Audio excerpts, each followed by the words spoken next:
Hey everyone, this is Isaac here, and welcome back to Isaac Reviews 2023. Viva Kids has struck again, releasing another random animated movie from an overseas country for a wide theatrical release here in the United States.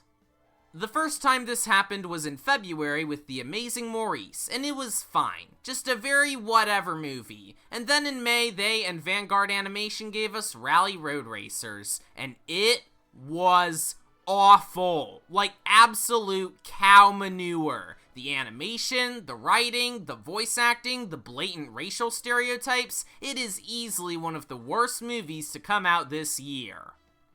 And now we're on to their third film of the year, Inspector Sun and the Curse of the Black Widow, a murder mystery whodunit likely trying to capitalize on the most recent Hercule Poirot film being released in September, although it also had to contend with the FNAF movie coming out on the same day as it, and I'm sure we can figure out which movie people were going to see instead. At least they wouldn't be watching this garbage. Yeah, I was expecting this movie would suck, but damn, I wasn't expecting it'd be this bad. It centers around the title character, Inspector Sun, a genius detective who was recently fired from his job after a sting operation gone wrong. So he decides to go on a vacation from Shanghai to San Francisco with superfan Janie stowing away on his flight to learn more from her hero. But soon, one of the passengers is mysteriously murdered, and Sun has to return to his roots and solve the case before the plane lands.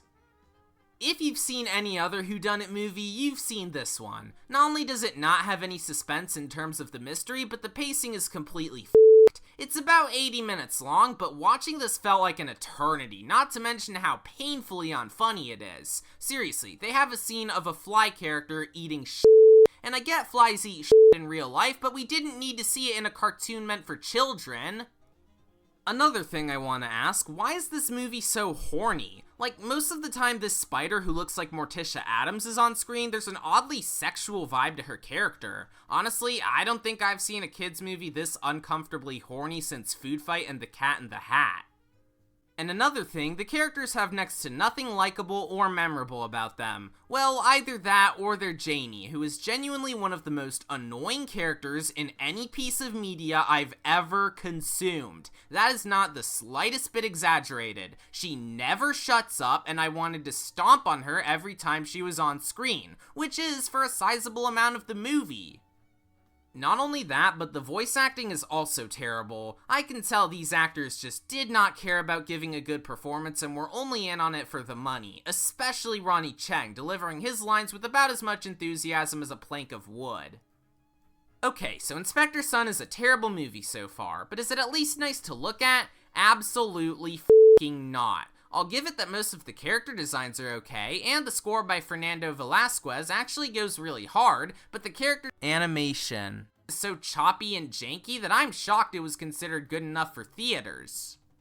I can tell it wanted to go for a more energetic and fast-paced animation style, but the animation is so bad that any sense of energy it tries to have makes it look more like a computer-animated version of the Loud House movie. Again, I'm not being hyperbolic, it looks that bad. What else is there for me to say about Inspector Sun and the Curse of the Black Widow? It is absolute garbage. There is next to nothing of value or substance to be found, and what it does bring to the table is a boring script, a lack of suspense, cringeworthy humor, lazy voice acting, and unsightly animation. So please, I implore all of you, don't watch this movie at all. I know it's somehow getting positive reviews, but then again, so did all these movies. So what makes this one any different? Maybe how it's one of the worst animated films I've ever seen in my life? I don't know. I'm gonna be giving it a 2 out of 10, but even that feels too nice for this cinematic turd.